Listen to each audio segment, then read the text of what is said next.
آخرت، قیامت، یوم الحساب، یوم الدین، قرآن مجید نے اسے مختلف نام دیے ہیں۔ اس دن ہمیں کس کس چیز کی ضرورت ہے؟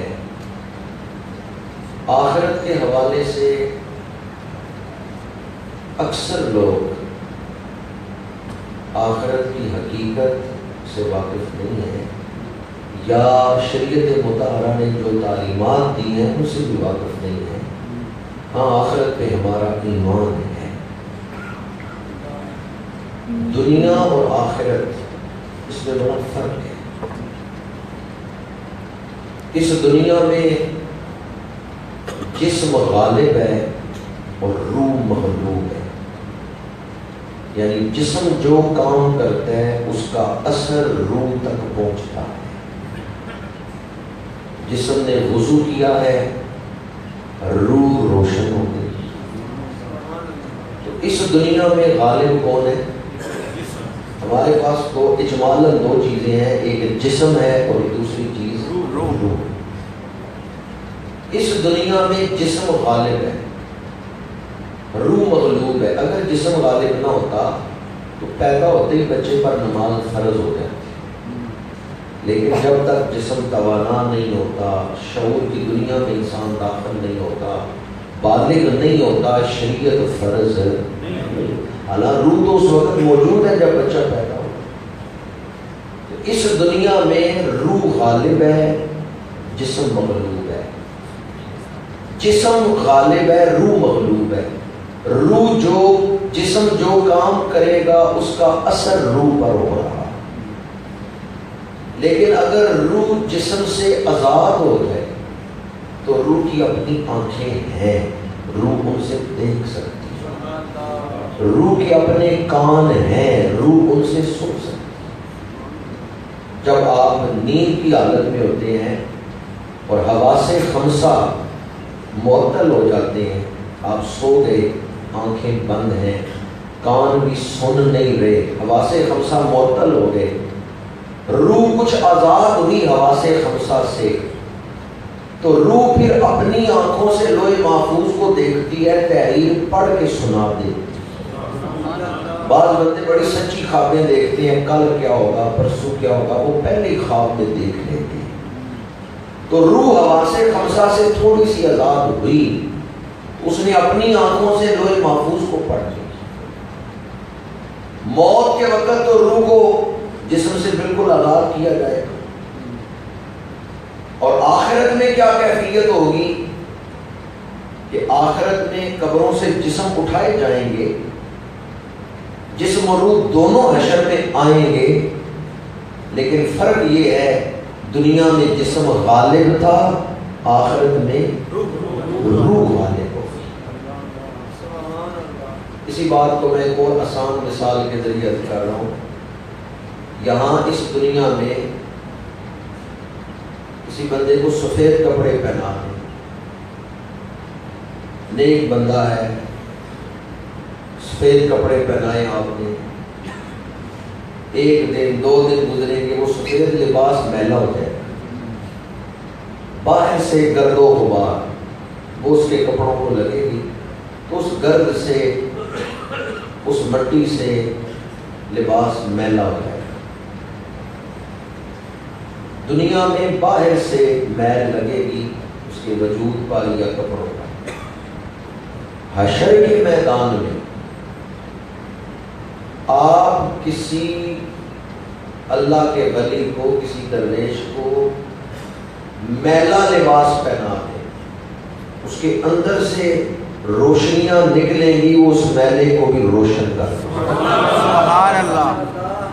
اور حشر کے میدان میں آپ کسی گناہگار کو، کسی کافر کو، کسی فاسق کو سفید لباس پہنا دیں، صاف ستھرا لباس پہنا دیں، چند لمحے نہیں گزریں گے وہ لباس کالا ہو جائے، اس کے اندر سے میل نکلے گی۔ وہاں روح کی جو کیفیت ہے وہ ظاہر کو متاثر کر رہی ہے۔ آخرت میں روح کو غالب رکھا گیا ہے اور جسم کو مغلوب رکھا گیا ہے۔ ایک واقعہ قرآن مجید نے بیان کیا ہے جو ہم سب کو پیش آنے والا ہے۔ دعا کریں اس آیت میں جو لفظ بشراکم ہے اللہ ہمیں ان میں شامل۔ واقعہ کیا ہے کہ حشر کے میدان میں جب لوگ حساب کتاب سے فارغ ہو جائیں گے اور چلیں گے جنت کی طرف، تو اس وقت اہل ایمان کو اللہ کی بارگاہ سے خاص نور عطا کیا جائے گا۔ ان کے دائیں طرف نور ہوگا اور ان کے آگے نور ہوگا، اس سے ان کا ماحول جگمگا رہا ہوگا۔ آیت میں اگرچہ دو طرفوں کا ذکر ہے، دائیں طرف اور سامنے، بین ایدیہم و بایمانہم، لیکن اس کا یہ مطلب نہیں کہ ان کے بائیں طرف اندھیرا ہوگا۔ چراغ دائیں طرف بھی ہو، ہاتھ میں پکڑا ہوا ہو، ماحول سارا ہی روشن ہوگا۔ ہاں، روشنی کا مرکز دائیں طرف ہوگا یا سامنے ہوگا، لیکن اس سے ماحول سارا روشن ہوگا۔ اور دائیں طرف کو بطور خاص اس لیے بھی بیان کیا ہے، یہ اس طرف بھی اشارہ تھا کہ نور انہی کو حاصل ہوگا جن کے نامہ اعمال دائیں ہاتھ میں پکڑائے جائیں۔ دعا کریں اللہ ہمیں دائیں ہاتھ والوں میں شامل۔ آمین آمین۔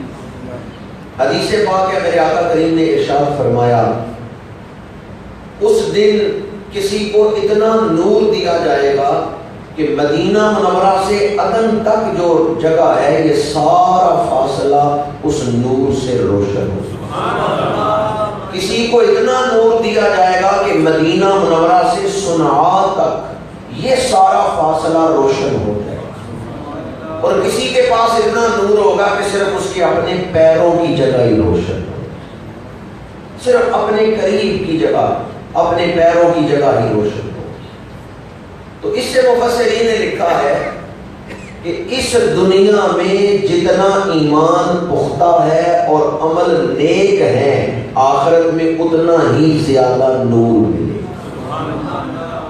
اس دنیا میں ایمان جتنا مضبوط ہے اور اعمال جتنے اچھے ہیں، اعمال صالحہ جتنے زیادہ ہیں، اعمال میں جتنا وزن ہے، آخرت میں اتنا ہی زیادہ نور ملے گا۔ بڑی مشہور حدیث پاک ہے، آپ نے 12 مرتبہ سنی ہوگی۔ قیامت کے دن جب نیکیاں اور گناہ حساب ہوگا تو لے جائیں گے، ایک گناہ گار ایسا ہوگا جسے بخشش کے لیے صرف ایک نیکی کی ضرورت ہے۔ اللہ تعالیٰ فرمائے گا جا تو ایک نیکی کسی سے مانگ لا، تیری بخشش ہو جائے گی۔ وہ ایک نیکی مانگتا پھرے گا، اسے کوئی نیکی نہیں دے گا۔ دوسری طرف ایک گناہ گار ایسا ہوگا جس کے پاس ہے ہی ایک نیکی، وہ سوچے گا میں نے تو باہر صورت دوزخ میں جانا ہے، کیوں نہ میں اپنی نیکی اس مومن کو دے دوں، یہ تو جنت میں چلا جائے۔ وہ گناہ گار اپنی نیکی اپنے دوسرے بھائی کو دے دے گا کہ تو ایک نیکی مانگتا ہے، لے تو جنت میں چلا جا، میں نے تو باہر صورت دوزخ میں جانا ہے، میرے پاس تو نیکی ایک ہے، باقی سارا نامہ اعمال گناہوں سے بھرا ہوا ہے۔ وہ ایک نیکی لے کے آ گیا اللہ کی بارگاہ میں، اللہ فرمائے گا جس نے تجھے نیکی دی ہے اس کو بھی بلا دے، وہ بھی آ گیا۔ اللہ فرمائے گا تو نے اس کو نیکی کیوں دی؟ حالانکہ رب جانتا ہے، سوال عدم علم کی دلیل نہیں۔ وہ گناہ گار عرض کرے گا یا اللہ میں نے سوچا اس کا بھلا ہو جائے، اس کی بہتری ہو جائے، اس کو نفع مل جائے، یہ تو جنت میں چلا جائے، میں نے تو باہر صورت دوزخ میں جانا ہے، میں نے تو زندگی میں نیکی کی کوئی نہیں، گناہ ہی کرتا رہا ہوں۔ اللہ فرمائے گا یہ جو تو دوسروں کا بھلا سوچ رہے نا، تیرا یہ عمل مجھے پسند ہے، اس وجہ سے میں تجھے جنت عطا کروں۔ اب نیکی دینے والا بھی نیکی مانگنے والا بھی دونوں جنت میں جا رہے ہیں۔ نیکی ایک ہے، جنت میں دو گناہ گاروں کو لے کے جا۔ سبحان اللہ۔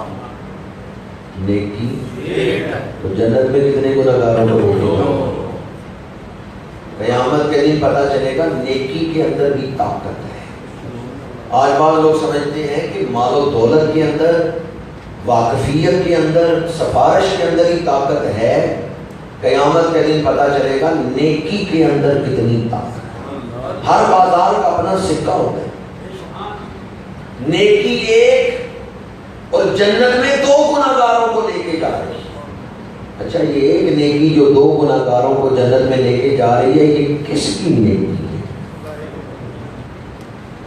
کسی بڑے ولی کی نیکی؟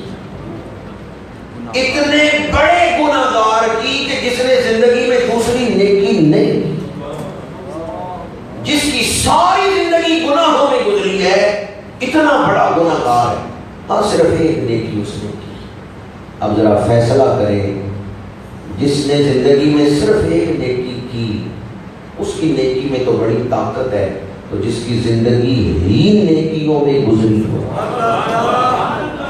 اگر قیامت کے دن ایک گناہگار کی نیکی بڑا وزن رکھتی ہے اور طاقت رکھتی ہے، تو حضرت داتا صاحب کی نیکیوں کا وزن کتنا ہوگا؟ سبحان اللہ۔ حضور غوث پاک کی نیکیوں کا عالم کیا ہوگا؟ امام ربانی مجدد الفسانی کی نیکیوں کی طاقت کیا ہوگی؟ اور جن کی نیکیاں آسمان کے تاروں کے برابر ہیں، ان کی نیکیوں کی طاقت ہے، اور جن کی ایک نیکی آسمان کے تاروں سے بڑھ کر طاقت رکھتی ہے، ان کی نیکیوں کا عالم کیا ہوگا؟ قیامت کے دن نور ملے گا اہل ایمان کو، پر سب کا نور برابر، جتنا ایمان مضبوط ہے اور جتنی نیکیاں زیادہ ہیں حشر کے میدان میں، اتنا ہی زیادہ نور ملے گا۔ یسعی نورہم، نور ان کے آگے دوڑ رہا ہوگا اور نور ان کے دائیں طرف ہوگا۔ صحابہ کا نور سب سے پھر تابعین کا نور، پھر تبع تابعین کا نور، پھر اولیاء کاملین کا نور، غوث قطب ابدال، سب کا نور ان کے ایمان کے مطابق اور ان کے اعمال کے مطابق۔ اب اندازہ کریں اگر غلام اتنے نور والے ہوں گے تو آقا کے نور کا عالم ہوگا۔ ہم یوں نہیں کہتے آ گیا وہ نور والا جس کا صبح طیبہ میں ہوئی بڑھتا ہے باڑا، صدقہ لینے نور کا آیا ہے۔ میرے آقا کریم صلی اللہ علیہ وسلم کا نور، حضور کے تو نور کی شان ہی بڑا اور بڑا۔ یہ جتنا نور ملا ہے نا ولیوں کو، غوثوں کو، قطبوں کو، ایمان کا نور اور اعمال صالحہ کا نور، یہ اسی مرکز نور سے ملا۔ نور آنکھوں میں تو چہروں پہ اجالے ہوں گے، مصطفیٰ والوں کے انداز نرالے۔ حشر کے میدان میں نور آنکھوں میں تو چہروں پہ اجالے ہوں گے، مصطفیٰ والوں کے انداز نعرہ تکبیر، نعرہ رسالت، عظمت شان مصطفیٰ کریم۔ دوست ملے تو بڑے خوش تھے، میں نے کہا آپ تو چند دن پہلے بڑے پریشان تھے، کہتے ہیں اللہ کے ایک ولی کے مزار پہ حاضری دے گیا ہوں، داتا صاحب حاضری دے گیا ہوں، دل کو سکون مل گیا۔ داتا صاحب کے پاس چند گھڑیاں بیٹھے تو دل کو سکون ملے، تو جہاں سارے ہی ولی اکٹھے ہوں گے، حشر کے میدان میں تو سب اکٹھے ہوں گے، اور جہاں سارے انبیاء تشریف فرما ہوں گے، اور جہاں امام الانبیاء کا حسن سامنے ہوگا، وہاں غلاموں کی حالت کیا ہوگی؟ نور آنکھوں میں تو چہروں پہ اجالے ہوں گے، مصطفیٰ والوں کے انداز۔ بڑی مشہور نعت ہے، آپ نے اکثر سنی ہوگی کہ لو مدینے کی تجلی سے لگائے ہوئے ہیں، دل کو ہم مت لائے، دل کو ہم مت لائے۔ اگر چاہتی ہیں دل مت لائے انوار بن جائے تو مدینے کی تجلی سے لو لگاؤ۔ لو مدینے کی تجلی سے لگائے ہوئے ہیں، دل کو ہم مت لائے انوار بنائے ہوئے۔ شاہان جہاں کیوں شرمائے ہوئے ہیں، کیا بزم میں طیبہ کے گدا آئے ہوئے۔ حضور کے غلام جس بزم میں آ جائے، ان کے چمکتے دمکتے چہرے شاہان جہان بھی سب۔ تو قیامت کے دن جب حضور کے غلام چلیں گے تو نور کی کیفیت، اللہ انہیں خاص نور عطا فرمائے گا، ایمان اور اعمال صالحہ کا۔ فرشتے انہیں کہیں گے بشرا کو تمہیں مبارک ہو. کیا ماحول ہوگا جب مبارکیں مل رہی ہوں. اللہ تعالیٰ ہم سب کو خوش نصیبوں میں شامل کرے. بعض کا دعا کرنے والے کی دعا نہیں قبول ہوتی، آمین کہنے والے کی آمین قبول ہو جاتی. سبحان اللہ. بشرا کو تمہیں مبارک ہو. فرشتے مبارکیں دے رہے ہوں گے، اہل ایمان کے چہرے روشن ہوں گے، نور پھیلا ہوا ہوگا. مبارک بادی کا سما کیسا ہوگا. بشراکم الیوم، آج تمہیں مبارک ہو، تم کامیاب ہوگے، تم زندگی کی بازی جیت گئے، تم نے اپنے خالق کو راضی کر لیا ہے، تم نے اپنے آقا کو راضی کر لیا ہے. بشراکم الیوم، آج تمہیں مبارک ہے. جنات تجری من تحتها الانہار خالدین فیہا، ان جنتوں کی مبارک جن میں نہریں بہ رہی ہیں، جن کے نیچے نہریں بہ رہی ہیں. خالدین فیہا، اور تمہیں ان جنتوں سے نکالا نہیں جائے گا، اب ہمیشہ ہمیشہ کے لیے وہاں رہنا ہے. تم اپنی منزل پر پہنچ گئے، اپنے رب کے قرب کو پا لیا. ذالک هو الفوز العظیم، یہ بہت بڑی کامیابی. اس وقت جب اہل ایمان کی شان کے ساتھ چل رہے ہیں تو منافقین مرد اور عورتیں وہ پکاریں گے اے اہل ایمان ٹھہر جاؤ، اے اہل ایمان ٹھہر جاؤ، دادا صاحب ٹھہر جاؤ، خواجہ صاحب ٹھہر جاؤ. کیوں؟ انظرونا، ذرا ہماری طرف بھی. یوم یقول المنافقون والمنافقات للذین آمنوا، اس دن منافق مرد اور منافق عورتیں کہیں گے. کن کو کہیں گے؟ للذین آمنوا، اہل ایمان کو. اور کیا کہیں گے؟ انظرونا، ہماری طرف نگاہیں کرو، ہماری طرف مکھ موڑو، ہماری طرف نظر کرو، ایک نگاہ ادھر دیکھو. نقتبس من نورکم، تاکہ تمہارے نور سے ہمیں بھی کچھ حصہ مل جائے. میں آپ کو دعوت دیتا ہوں، جہاں جہاں تک میری آواز جا رہی، جس کام تک میری آواز پہنچ رہی ہے، میں آپ کو دعوت دیتا ہوں قرآن مجید کھولیں. سورہ الحدید آیت نمبر 13 پڑھیں. اس آیت کے اندر اللہ کریم نے کیا فرمایا؟ اس دن منافق اہل ایمان کو پکار کے کہیں گے ہماری طرف نظر کرو، تم نظر کرو گے ہمیں بھی نور مل جائے گا. حضور نگاہ کریں تو کیا ہوتا ہے؟ حضور کی نگاہ کی تو شان ہی بڑا ہے. حضور کے غلام نگاہ کریں، تاریک سینے روشن ہو جائے. سبحان اللہ. حضور کے تو غلام نگاہ کریں. اس دن منافق مانگیں گے نگاہ کرو، ایک نگاہ ہماری طرف، ہماری طرف بھی دیکھو. کیوں؟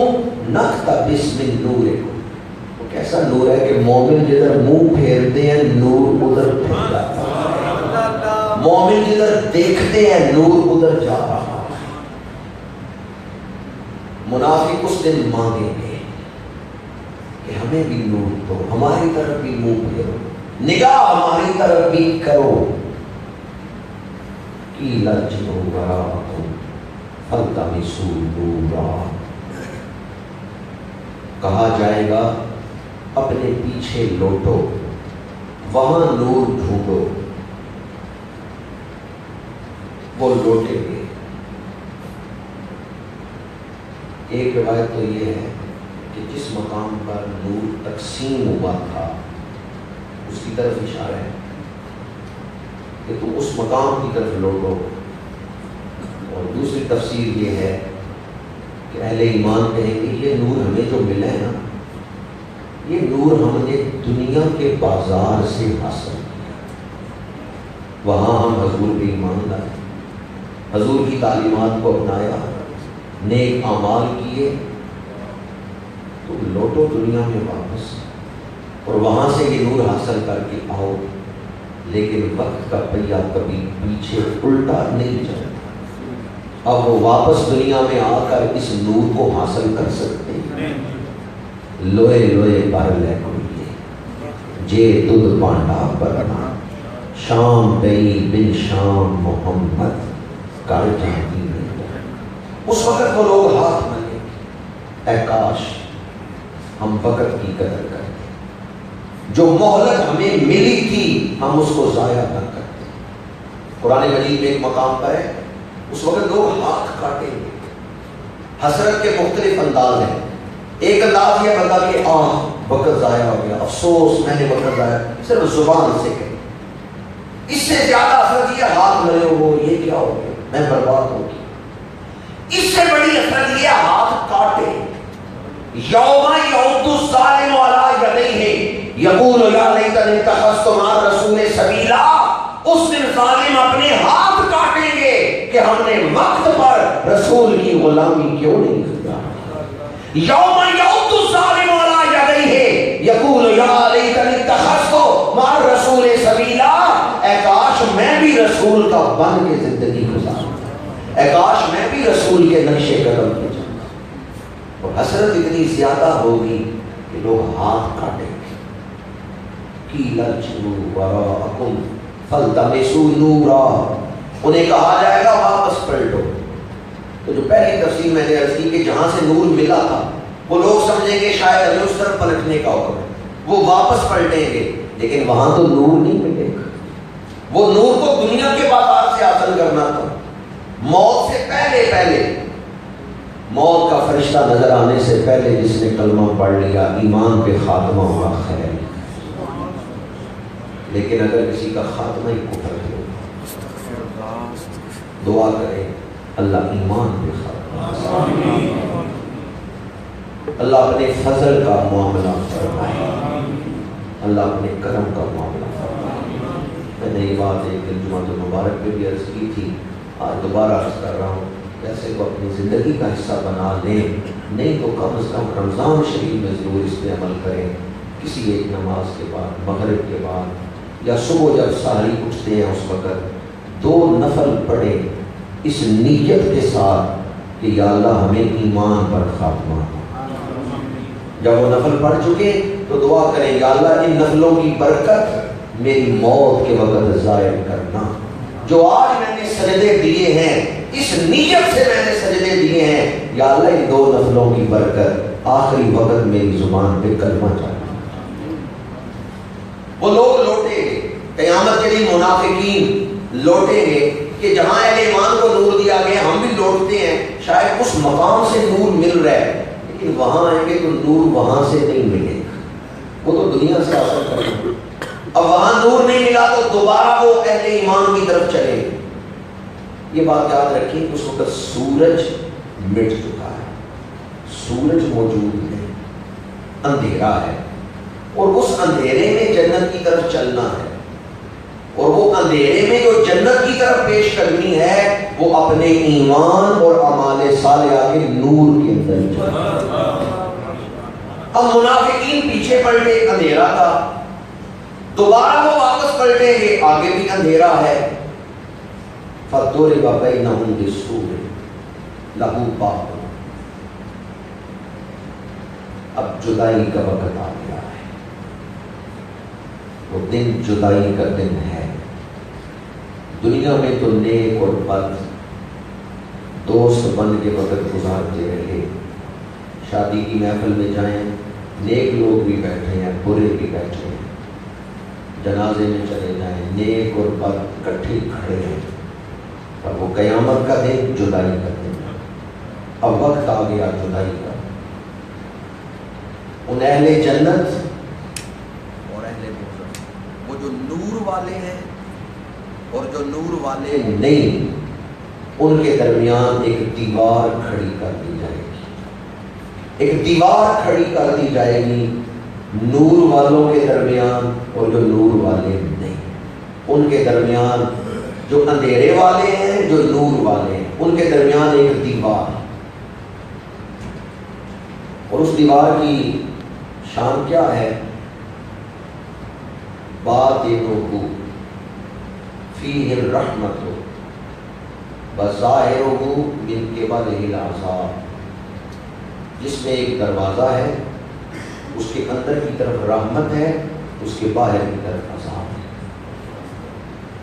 یعنی جب وہ دیوار کھڑی ہوگی نور والوں کے اور اندھیرے والوں کے درمیان، تو دیوار کے اندر نور والے ہیں، وہاں رحمت ہے، دیوار سے باہر تاریکی والے ہیں، وہاں عذاب ہے۔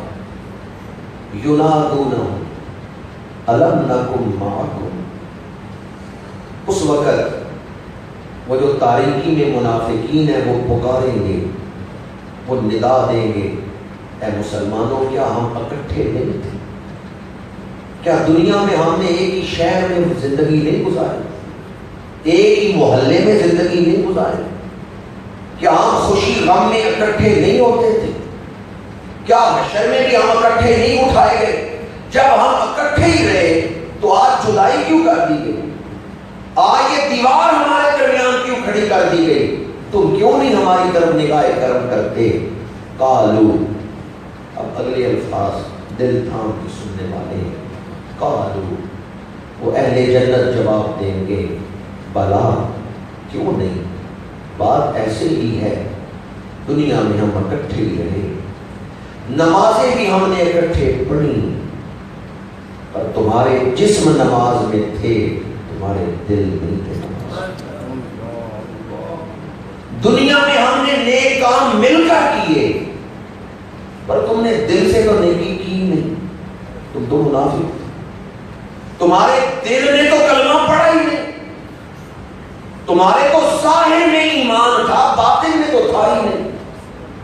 قالو بلا، وہ اہل جنت کہیں گے کیوں نہیں، بات اسی طرح جس طرح تم کر رہے ہو، دنیا میں ہم نے اکٹھے نمازیں پڑھی، خوشی غم میں ہم اکٹھے رہے، وَلَٰكِنَّكُمْ فَتَنْتُمْ أَنفُسَكُمْ، لیکن تم نے اپنے آپ کو فتنوں میں ڈالا، تم نے اپنے آپ کو ہدایت سے کاٹ لیا، جہاں سے ہدایت ملنی تھی وہاں تم آئے نہیں، تم نے ہدایت کے اسباب سے اپنے آپ کو دور رکھا، جن چیزوں سے ہدایت ملتی ہے تم نے اپنے آپ کو وہاں سے دور کیا، تم نے خود اپنے آپ کو فتنوں میں ڈالا۔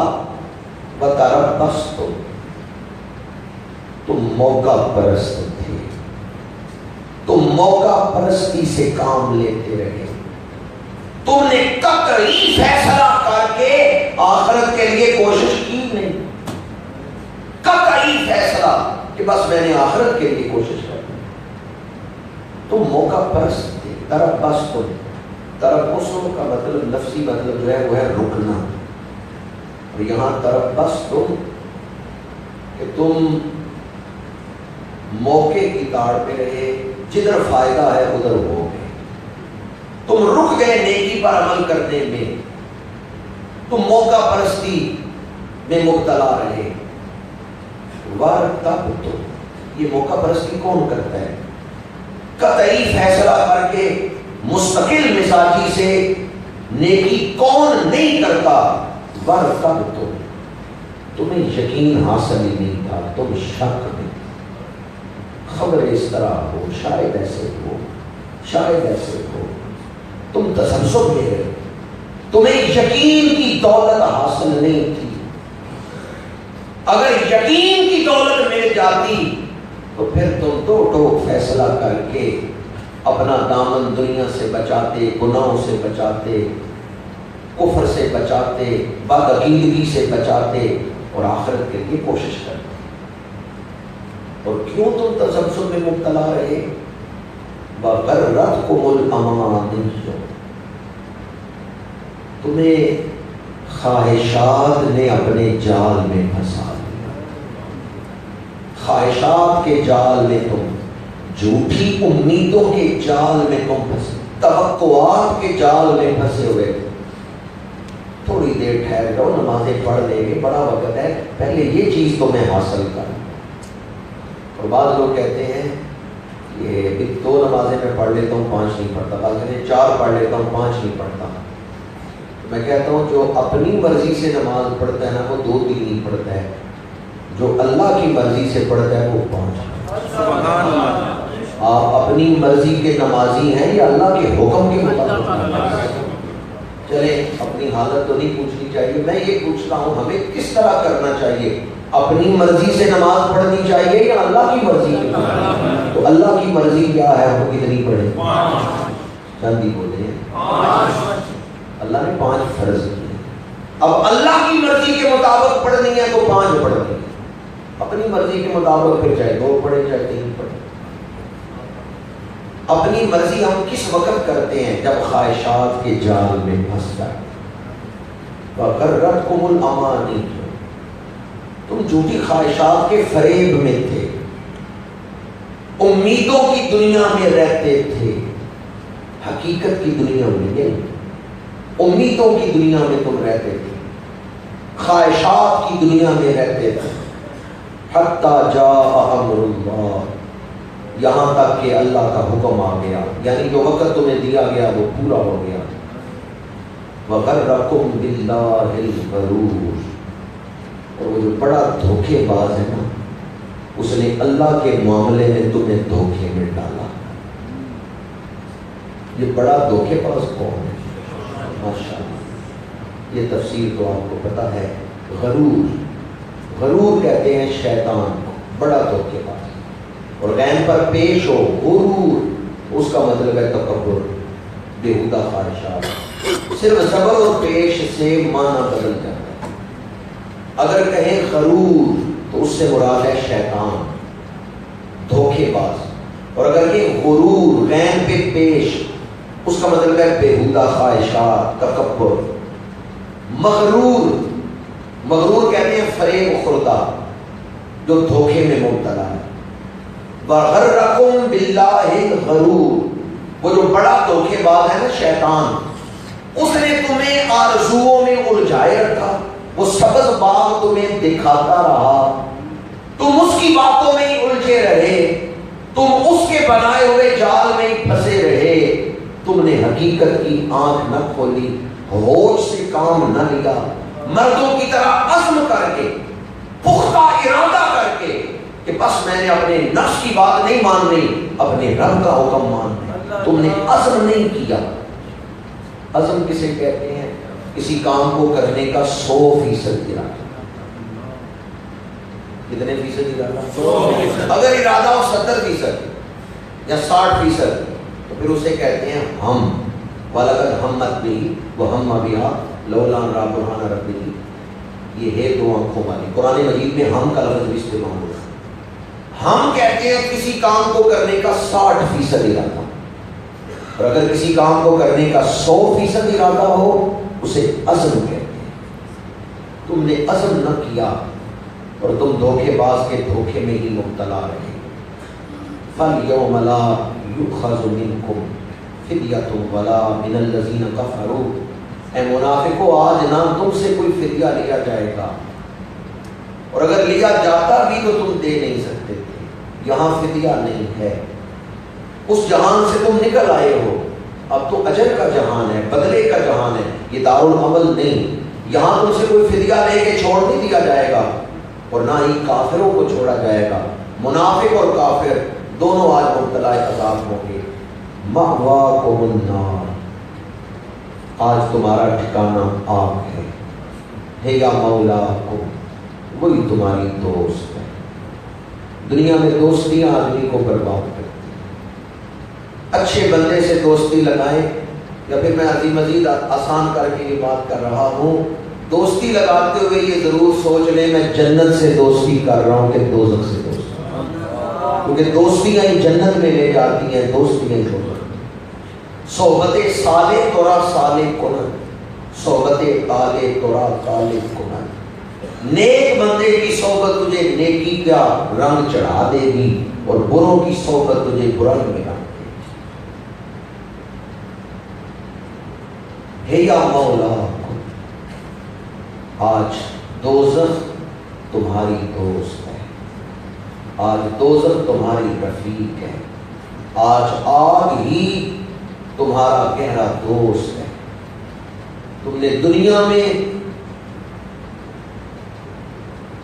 کافروں کو اور منافقوں کو دوست بنایا، اہل ایمان کو دوست نہیں بنایا۔ تو آج بھی جہاں تمہارے دوست جا رہے ہیں وہیں تم بھی جاؤ، آگ ہی تمہاری دوست ہے۔ وَبِئْسَ الْمَصِيرُ، اور وہ بہت برا انجام ہے۔ ایک ایک لفظ دعوت فکر دے رہا ہے، انجام کیا ہوگا، ہمیں انجام پہ غور کرنا چاہیے۔ ٹھیک ہے آج کوئی شخص بادشاہ ہے، لیکن 10 سال بعد کیا ہوگا، 50 سال بعد کیا ہوگا؟ آج کے نشے سے نکلے، انجام پہ غور کریں، اخیر کیا ہوگا۔ سورہ زمر میں ہے امن ہوا قانتن آنا اللیل ساجدا وقائما۔ قانت کہتے ہیں وہ جو راستے کی دلچسپیوں میں دل نہیں لگاتا، وہ منزل پہ نظر رکھتا۔ اخیر کیا ہوگا، انجام کیا ہوگا؟ فرمایا وَبِئْسَ الْمَصِيرُ، جس نے دنیا کے بازار سے ایمان اور نیک اعمال کا نور حاصل نہیں کیا، آج وہ برے ٹھکانے تک پہنچ گیا، اس کا انجام برا ہوا۔ صحابہ کرام نے عرض کیا یا رسول اللہ صلی اللہ علیہ وسلم، قیامت کے دن حضور اپنے غلاموں کو کس طرح پہچانیں گے؟ وہاں تو ساری امتیں ہوں گی، حضور آپ اپنے غلاموں کو کیسے پہچانیں گے؟ حضور نے فرمایا میرے غلاموں کے اعضائے وضو چمک رہے ہیں۔ سبحان اللہ۔ کون سے اعضاء؟ اور سوال کیا ہوگا حضور آپ اپنے غلام کیسے پہچانیں گے؟ حشر میں تمام اولاد آدم ہیں، یا رسول اللہ آپ اپنے غلاموں کو کیسے پہچانیں گے؟ فرمایا میرے غلام پہچانے جائیں گے ان کے وضو والے اعضاء چمک رہے ہیں۔ تو اب جس نے کبھی وضو نہیں کیا وہ حشر کے میدان میں کیسے پہچانا جائے گا کہ یہ بھی وضو کا غلام، جو وضو ہی صرف عید والے دن کرتا ہے، جس نے دنیا میں کبھی وضو ہی نہیں کیا، جبکہ حضور تو فرما رہے ہیں کہ قیامت کے دن میرے غلام وضو کی وجہ سے پہچانے جائیں۔ جس سے یہ بھی پتا چلا کہ وضو والے اعضاء خاص طور پہ چمک رہے ہیں، جن اعضاء پر وضو کا پانی بہتا ہے قیامت کے دن یہ اعضائے وضو چمک رہے ہیں۔ تو قیامت کے دن جو نور ملنے والا ہے اس کا تعلق ایمان کے ساتھ اور اعمال صالحہ کے ساتھ۔ ایمان بھی نور ہے اور اعمال صالحہ بھی اپنے اندر نورانیت رکھتے ہیں۔ اللہ تعالیٰ اس دور کے فتنوں سے ہمیں محفوظ اور اللہ تعالیٰ ہمیں فکر آخرت عطا فرمائے۔ وہ لوگ جنہوں نے موقع پرستی سے کام لیا، وہ لوگ جنہوں نے وقتی مفاد کو دیکھا اور حقیقت کو نہ سمجھا اور حقیقت کو نہ اپنایا، وہ اندھیروں میں زندگی گزار۔ اسلام روشنی کا نام ہے، اسلام نور کا نام ہے۔ میں نے آج جو آیات پڑھی ان میں ابتدا میں ایک مضمون تھا کہ قیامت کے دن منافقین اہل ایمان سے کہیں گے ہماری طرف نگاہ کرو تاکہ ہمیں تم سے نور ملے۔ اگر مومنین کے نگاہ کرنے سے نور ملتا ہے تو حضور کے نگاہ کرنے کا حال حضور کی شان ہے قد جاءکم من اللہ نور و کتاب مبین۔ ام المومنین حضرت سیدہ عائشہ صدیقہ رضی اللہ تعالی عنہا فرماتی ہیں سحری کا وقت ہے، میں کپڑا سی رہی ہوں، چراغ گل ہوا ہے، گرا ہے، میرے ہاتھ سے سوئی گر گئی، میں اندھیرے میں سوئی تلاش کر رہی ہوں کہ اللہ کے حبیب حجرے میں تشریف لائے۔ حضور مسکرائے ہیں، در و دیوار روشن، اور حضور کے مسکرانے سے جو نور پھیلا ہے اس روشنی میں نے گمی ہوئی سوئی کو تلاش کیا۔ سبحان اللہ۔ شیخ سعدی اس لیے پکار اٹھے بلغ العلا بکمالہ کشفت دجا کشفت دجا بجمالہ۔ اللہ نے حضور کو ایسا حسن دیا ہے کہ وہاں ابھی رقصاں ہے، بوئے عنبر و گل جہاں جہاں سے چمن میں بہار گزری ہے۔ میرے آقا کریم جہاں توجہ فرمائے اللہ وہاں بھی نور عطا فرما دے۔ فیوض الحرمین میں شاہ ولی اللہ محدث دہلوی رحمۃ اللہ تعالی علیہ دیکھا ہے جن پہاڑوں پر حضور تشریف نہیں لے گئے، جن پہاڑوں پر حضور نے اپنے قدم نہیں رکھے، صرف سفر کرتے ہوئے نگاہ فرمائی ہے، وہ پہاڑ بھی نور والے، ان سے بھی نور نکل رہا۔ شاہ ولی اللہ محدث دہلوی رحمۃ اللہ تعالیٰ علیہ نے فیوز الحرمین میں یہ بات لکھی، میرے آقا کریم صلی اللہ علیہ وسلم مسکرائیں تو آپ کے دندان مبارک سے بھی نور نکلتا۔ یہ حدیث بخاری شریف میں حضرت ابو ہریرہ رضی اللہ تعالیٰ عنہ نے روایت کی ہے کہ جب حضور مسکراتے تھے دندان مبارک سے نور نکلتا۔ میرے آقا کریم سراپا نور، بے شک حضور کی آل اطہار، تو ہے عین نور تیرا سب گھرانہ نور، ان کی محبت یہ اتنا بلند مقام ہے کہ جس دل میں ان کی محبت ہے اللہ ان سینوں کو بھی روشن فرما۔ قبر میں عشق رخ شاہ کا داغ لے کے چلے، اندھیری رات سنی تھی چراغ لے کے چلے۔ حضور کی محبت وہ چراغ ہے جو قبر کو روشن، بے شک بے شک۔ اور آج وقت ہے اس نور کو حاصل کرنے کا۔ اللہ تعالیٰ ماہ رمضان المبارک کی عظمتوں اور برکتوں کا واسطہ ہمیں بے شک بیش اس نور سے نصیب۔ ایک صاحب کشف صاحب نظر بدر کے مقام پر گئے، آپ جانتے ہیں کفر و اسلام کی پہلی جنگ غزوہ بدر، بدر میں آج بھی شہداء کی قبریں موجود ہیں، میدان بدر میں جو صحابہ شہید ہوئے ان کی قبریں آج بھی بدر میں موجود ہیں۔ وہ صاحب کشف وہاں بیٹھ کے اللہ اللہ کرتے ہیں، دل کی آنکھ کھل گئی، انہوں نے دل کی آنکھ سے قبروں کی طرف دیکھا تو ہر قبر سے نور بلند ہو رہا، جیسے فوارے سے پانی اچھلتا ہے نا، اس طرح ہر قبر سے نور بلند ہو رہا، لیکن نور ایک جیسا نہیں تھا، نور تمام قبروں سے نکل رہا تھا، لیکن نور کی کیفیت میں فرق تھا، کوئی بہت زیادہ تھا کوئی اسے قدرے کم تھا، نور ساری قبروں سے نکل رہا تھا۔ حیران ہو کے انہوں نے سوال کیا کہ اس کا سبب کیا ہے کہ نور میں فرق ہے؟ جواب یہ ملا کہ جتنا حضور کے ساتھ تعلق تھا اتنا ہی قبر سے نور، جو حضور کے ساتھ کیفیت محبت تھی ہر شہید کی، اللہ کے رسول کے ساتھ جو قلبی کیفیت تھی دل کی، آج اس کے مطابق ہی قبر سے نور نکل رہا ہے۔ تو جو کیفیت محبت ہوگی حضور کے ساتھ، مرکز نور اللہ نے حضور کے وجود کو بنایا ہے، جتنی محبت حضور کی دل میں ہے قبر میں اتنا ہی نور۔ قبر میں عشق رخ شاہ کا داغ لے کے چلے، اندھیری رات سنی تھی چراغ لے کے چلے۔ انہی الفاظ پہ گفتگو سمیٹتا ہوں۔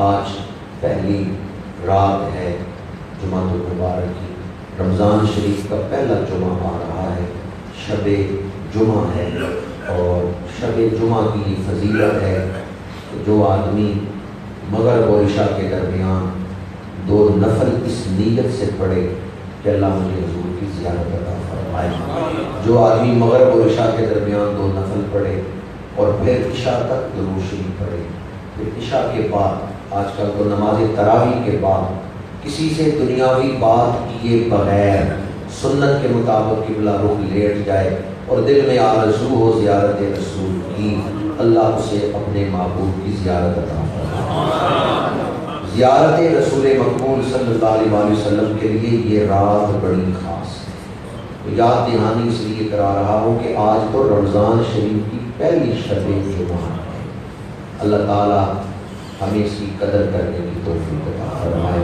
رمضان شریف کا وقت تیزی کے ساتھ گزر رہا ہے، بڑے رمضان پہلے بھی ہم نے گزارے، پر آئیں آج تجدید عہد کریں، تجدید ارادہ کریں کہ اس رمضان کو ہم اپنی زندگی کا سب سے خوبصورت رمضان بنا کے گزاریں۔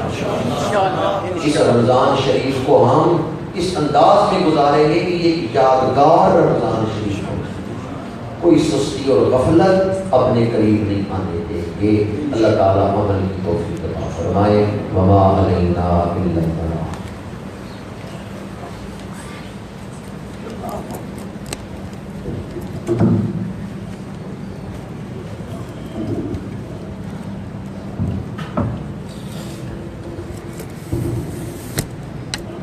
مصطفیٰ جان رحمت پہ لاکھوں سلام، شمع بز میں ہدایت پہ لاکھوں سلام، شمع بز میں ہدایت پہ لاکھوں سلام،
فجر کے بعد درس قرآن پاک کی محفل نہیں ہوگی، لیکن انشاءاللہ جمعہ المبارک کا جو خطبہ ہے وہ 1 بجے شروع ہوگا۔ کل جمعہ المبارک کا خطبہ ہی ہوگا، فجر کے بعد درس قرآن پاک کی محفل نہیں ہوگی، اور ہفتے والے دن انشاءاللہ فجر کے بعد اسی معمول کے مطابق درس قرآن کی محفل ہوگی۔